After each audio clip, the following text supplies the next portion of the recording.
Welcome to the Hank Cisco Show. Don't touch that remote. Got a great show here today. And let me say, this show goes YouTube worldwide.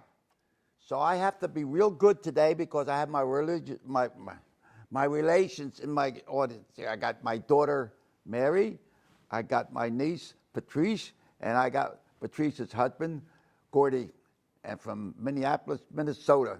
And there's a Viking fan, so we'll hear more about that later. But this show has no nudity, no profanity. It's all good stuff. Now, my guest is a commissioner in West Norton, Pennsylvania. And great resume. But I don't want to tell how many degrees she's had. I know one guy, he had so many degrees, they call him Kid Thermometer, you know. So, okay, here we go. My guest today is, tell them who you are. Hi, I'm Roseanne Milazzo, and I'm one of the new West Norton Township Commissioners. New. I was elected in November. Come in with new ideas. New ideas. Yes, okay. We hope so. Right, all right. Well, all right. If you've got new ideas, tell me something about you. Well, I grew up in a small town in New Jersey, just outside of Patterson. It's called Toadville. Oh, yeah, that Patterson, and, yeah. Just near Patterson, and it's very much like West Norton. It's near a river. Right near New York, too. Right near New York, and it has a long history, just like Norristown does, of since the Revolutionary time. And I love growing up there, and it's one of the reasons I chose to live here. Good experience. Yeah. And I've also lived in a lot of other places, though. I lived in Virginia, Georgia, Maryland. Oh, yeah, Georgia? Yep. Oh, yeah. Maryland and California. I was in the Army in Georgia, yeah. Yeah. I almost married a Georgia peach. Uh-oh. But I came home. Go ahead. Wonderful. Well, I ended up in California in the 1980s where I finished my education and became a high school teacher there. A teacher? I taught in Fullerton, California. Yeah, I taught English. Gordy, we're going to meet later. He's in charge of the libraries or so in the schools in Minnesota. That's right. It's good. So we have something in common with, right? That's right, we do. You were teaching. Were you teaching English? I taught high school English for 10 years in California, and then for another 10 years when I moved back to New Jersey. Do you correct the English on the meetings when you have them here at West Norton? Well, I try not to too much, but sometimes I can't help myself. Well, my grandson, Anthony Morano, is a police officer in West Norton. You know, he's been there, I think, a couple of years now. Yes, and he's is. very satisfied. And I'm a former policeman in Norristown for 27 years, and county detective. And I would say, and I've been around a lot of corners, and I think that West Norton is one of the best police departments around, believe me. So that means that the commissioners or councilmen, whoever they are, they get the best. They got the best as far as support. And that's so important today. Yes, it is. Especially what happened in Florida yesterday. Unbelievable, where a student gets a rifle, comes in, and starts shooting people. So it really is sad that, yes. that people have to be so aware of safety today. Fortunately, coming in here to the high school where you do your show, it was very nice to see a very well-run high school. Oh yeah, well, they have a policeman. They have a policeman stationed here. They have a community but officer. But you, as a commissioner, it's up to you and your members to see that that police department is well equipped and is well trained and has everything that need. We need it today more than ever because you got a bunch of kooks running around. You know, I don't know what I think. Kook is a good name. You know, I can't think. I got other names, but I'll just use that one. Local. Well, I'm very proud of the West Norton Police Department. They're a wonderful group of people, and we support them every way that we can as they support us. Another thing I didn't tell you, I have taught here in Pennsylvania. I taught at the community college, Montgomery County Community College. I'm a graduate there. I'm the first graduating class. Really? And it was a mud hole down there when they were still building, you know, and they had planks. We had to walk from one class to another, you know. Yeah. Well, I so taught I'm a mud guy. I taught at the Pottstown campus, and I also worked with their Upward Bound program, which is a federally funded program that that works with high school students, and some of the high school students were from here at Norristown High School, and some were from Pottstown High School. So I've what do you mean? They go from here over there? They would go to the college and they would have classes. It's help preparing them to get into college and to succeed once they're in college. And they were very successful. The time I was there, the students I taught when I was there, I finished in 2013. They're graduating college now. So we're very proud of that program. It's a really good program. Yeah, in fact, they put me in the Hall of Fame over there. I get to give a speech about. As they should. Yeah. Well, you know, what we're going to do. When you get 94 years old, you'll get all kinds of awards and aches and pains that goes with it, you know. But, all right, now, you were a school teacher. And so why did you get involved in politics? That's a good question. I think I've always been a little bit involved in politics. I've always been aware of it. But when I was teaching... When you were teaching, you lock horns with some politicians? Not so much with politicians, but there's a certain amount of politics that goes on in teaching all the time. Politics and everything. But I've always been interested in politics, but when I was teaching, I just had no time to get involved in any kind of politics, in local government, because I was just too busy with school. Yeah. So I left teaching in 2013, and I was looking around for something to do, and I decided to start attending township meetings. Well, you got a good... You know. And I found that I became interested. I volunteered, was one of the first members in our Environmental Advisory Council. And worked advisory with them department where? In West Norton. Oh yeah, okay. And as part of that, I learned a lot about some of the challenges that we have with stormwater. What are some of the challenges? Well, some of the challenges with environmentally are the storm drains. Yeah. Draining, they drain directly into the you river. have the Schuylkill River. Is That's part right. Of, right. And we want to keep. I learned a lot about how water erodes the soil, and the soil goes down into the river and causes all kinds of problems. Weeds grow. The things that you put, in the road and go down the storm drain go directly into the river. So if people put chemicals there, they go into the river, and that's our drinking water. So we want to make sure we maintain that. Another thing that's a challenge in West Norriton, of course, is keeping our costs low. We don't want to have any more taxes going up. Fortunately, this year we didn't have to raise taxes. And but we also want to provide top services. People expect that. And then in the future, we want, we're working on planning on our Main Street corridor. And what's that? Well, we want to promote a more walkable, more stoppable township in West Norriton. So we want to encourage businesses to come and stay in our township, and people to be able to stay and visit and enjoy a meal at one of our restaurants. So we're working on developing a long-term plan. Well, you got some nice restaurants around town. We do. We have some lovely restaurants around town. A good combination. Yes, they are. I judge a town by its restaurants. They got good pasta vazou, and they got some Chinese restaurants. They got everything. But West Norton is loaded with Indian restaurants. Some wonderful Indian restaurants, yes. But to get back to my experience as teaching, one of the things that has made me able to go into politics, I think, was the experience I had working with people, with young people. Teenagers have all kinds of problems, and they're the same problems that our society has. Right. So I've worked with them, and I really enjoyed that. And I also had to work with my colleagues. I've managed grants and written grants to get money. I used to teach a Shakespeare class, so I would bring in Shakespearean actors to perform at our school. Oh, yeah? It was wonderful. New Jersey has a wonderful program. Any good singers? Again, come on here. I'd love to tell you I have a good singer. I'm sure the school has plenty in their choir. Oh, yeah. Well, we'll work it out. Yeah. But, and that's, being a teacher is being a manager.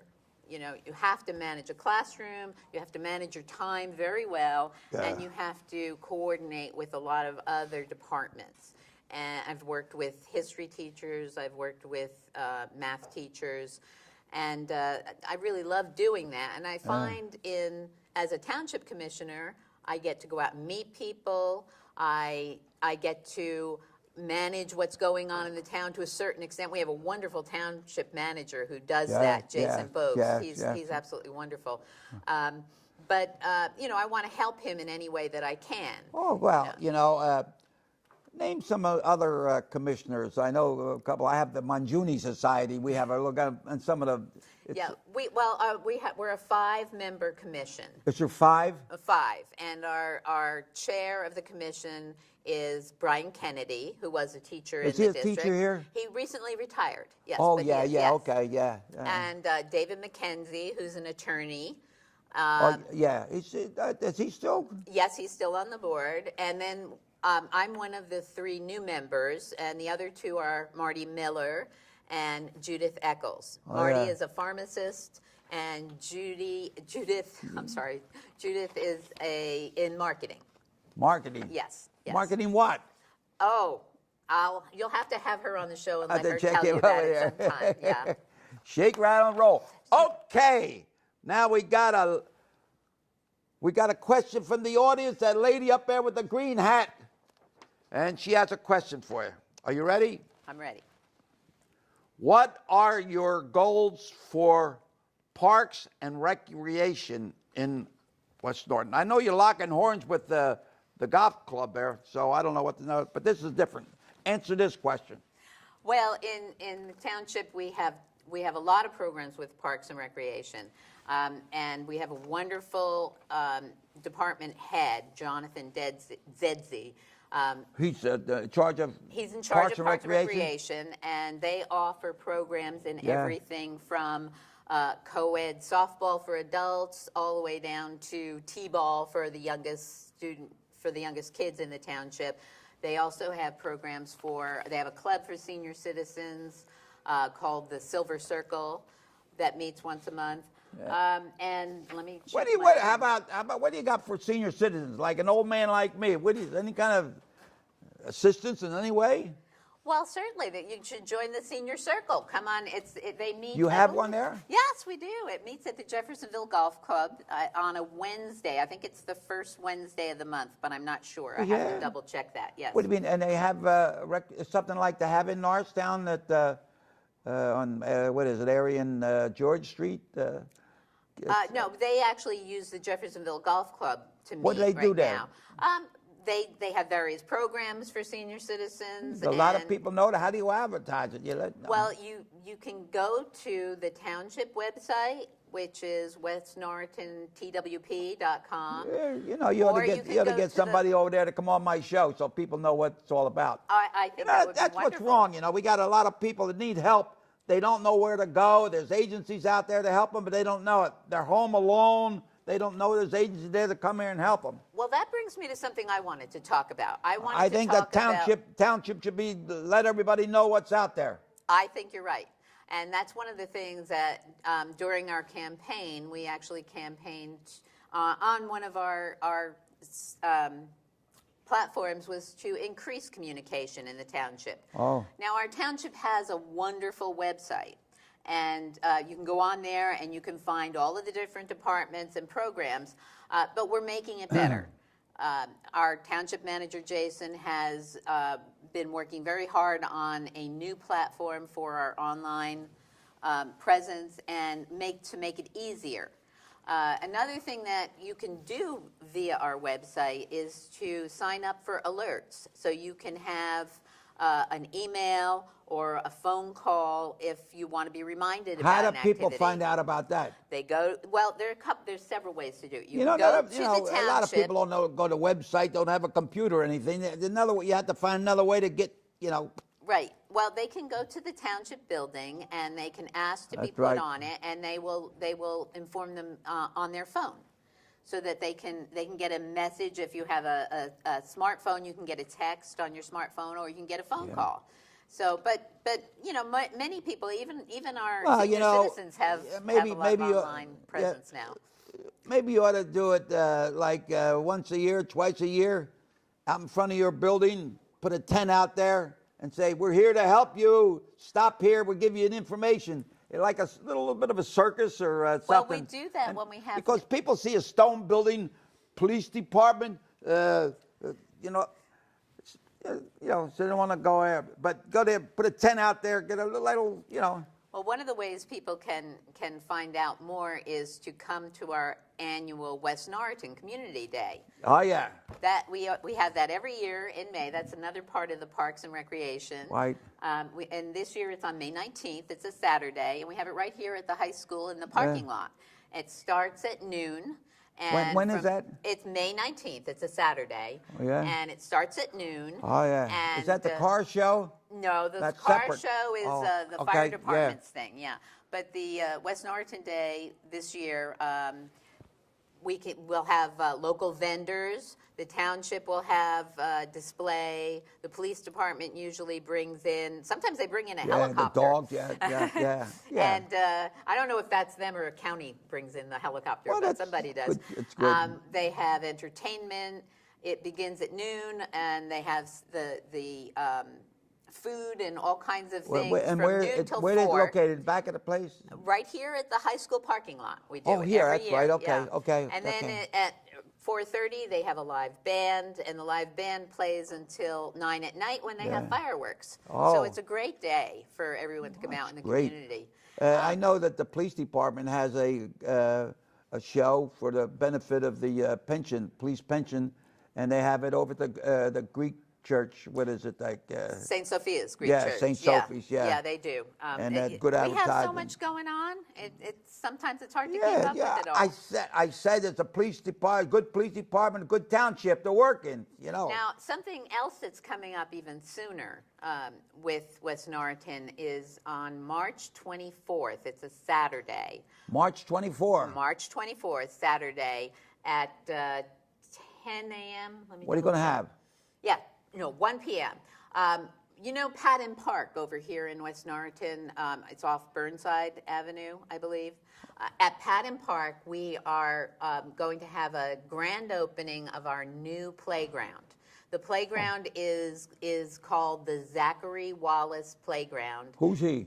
Zachary Wallace was a little boy who passed away after having an undiagnosed disease. Oh, it's a shame. And in his memory, he was only 5, I believe. Wow. In his memory, his parents formed a foundation, and they raise money to help children who have disabilities or diseases.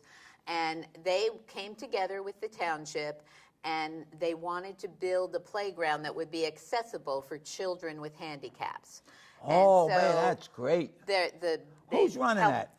Well, the Parks and Recreation and the Zachary Wallace Foundation got together. What's that guy's name? Jonathan Zedzi. Get him over here. I want to get him. He can do it because they're good things. Yeah, they're doing wonderful things. Some of these other towns should start looking around at West Norton, see what they're doing. That's right. They should.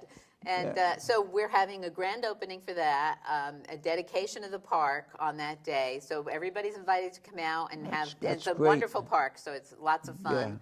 Bring the kids. And then every year on the day before Easter, and this year that's March 31st, we have an Easter egg hunt for the children in the township. We have that at the firehouse, the Jefferson Fire Company. What, inside?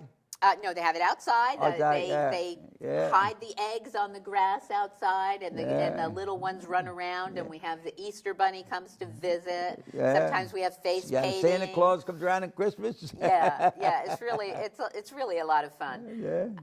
And so we'll be having that, and at the same time that we have that, we also have. The fire department has a fundraiser. They have a flower sale. So it's right in time for Easter, and they begin selling the flowers, I think, a little earlier than that Saturday. But they always have tulips and all beautiful Easter flowers for people to purchase. And that kind of brings me to my other highlight for today. I want to highlight the work of our Jefferson Fire Company. Our Jefferson Fire Company is a volunteer fire company. I did some research recently and found out that the average salary of a fire person, a fireman or woman in Pennsylvania is between $50,000 and $60,000 a year. Now think about that times 40 people and how much money that would be. One guy gets 40, 50,000? Well, that's a professional firefighter. Just one? Just one, right.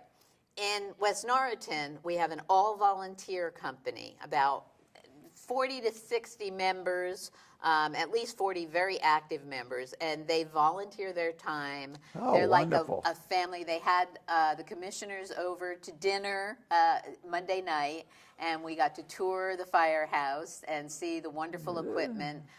They raise their money, their own money. They raise the money to purchase fire trucks themselves. Oh, my God, that's good. They're saving our You township. don't have to raise taxes.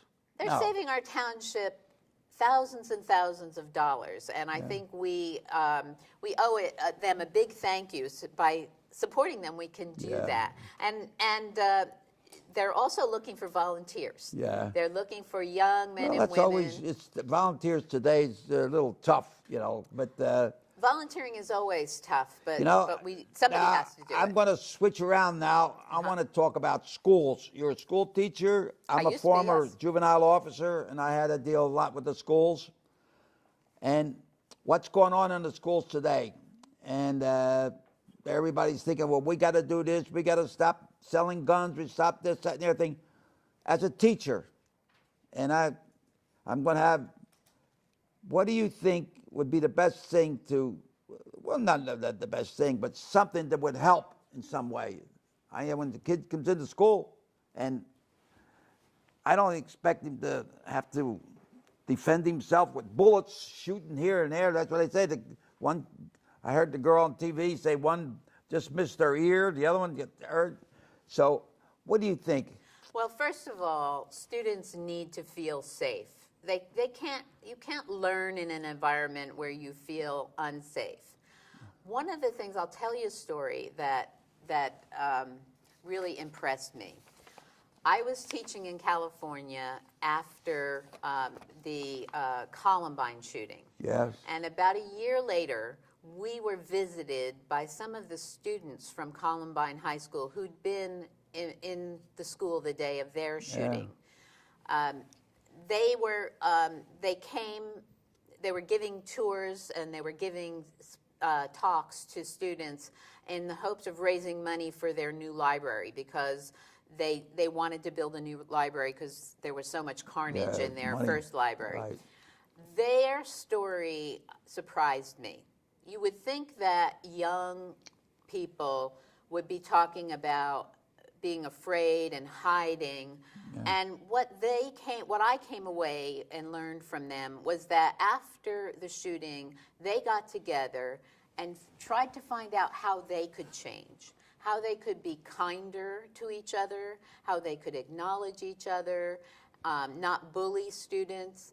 And they were actually there to tell our students that you might change somebody's whole life by saying hello to them every day, by smiling at them every day. Yeah. So I think that in schools around the country, we want to teach our young people that they have the power to really help somebody, to make a difference in someone's life just by being nice to them. So I think that's one thing. We certainly don't want any type of guns or anything in our schools, but we also need to address that. I mean, I don't think our government today is addressing the problems we have in society, with guns and illegal guns especially. And certainly anything that happens in society is going to happen in your schools. One of the nice things here when you walk into Norristown Area High School is that you feel safe. You walk down the hallways, there are people around saying hello to you, and the students are friendly. So that makes me think that this is a good place. Well, when I was with the Norristown Police Department, we had a challenge. A teacher principal said, you want to help us out a little bit in case there's a fist fight or whatever. And one thing about, I would investigate the case and then follow through, and I'd go to court. So I would see it from the beginning to the end. The Yes. Philadelphia police, they make the arrest and somebody else goes to court. Right. I found that when I go to, I remember this one case and it just hit me. Here's a teacher comes in there, he's around 6'2", built, looked like a football player. He had a swollen lip, black eye, and he's a sixth or seventh grade teacher. I said, what is this? You know, the judge was a fight fan too, I think, and he said, how come? What happened? And he says, well, I am not allowed to touch him. So this kid was beating him up. So we got to educate the teachers how they can defend themselves, what to do, get help when you need help. They don't want to call for help because they say, I don't have control of the class. So don't be ashamed. You have a problem, get help, I think. And I saw this morning here at Norton High School these young students that are like military, I forget what they call it. JROTC. Yeah. I think they should do that here. They would be assisting the police officers in there. Okay, so you know what? We are now 30 seconds ago. So wrap it up. What do you think? Okay, well, I'm pleased to be serving West Norton Township, and I hope that anyone who has any questions will contact me. My email address is my first initial, last name at WNTWP.com. I'm sure they'll put that on the screen. Yeah, well, here. you're going to be on the screen. And I'm really hoping that we can increase communication. This is a first step towards people learning more about what's happening. I in have town. 2 more questions. What are the challenges you see in your job as supervisor? Real short. And what should we know about the first responders in West Norton? Well, I think the first responders in West Norton are wonderful people, just like, you know, when you meet our policemen, when you meet our fire personnel, they're just wonderful people. They're family with each other. And West Norton's a family town. I just got the signal, got to cut it. Okay, so thank you so much. Thank and you here's for a little having something me. for you here. And ladies and gentlemen, thank you so much for, where are you? Over here. They moved the camera on me. Thank you so much, and may God bless each and every one, okay? And all I can say is keep bobbing and weaving, left hand high, stick and move, and keep your trunks off the canvas, okay? Thank you. Adios, amigos. Right. Okay, stay still.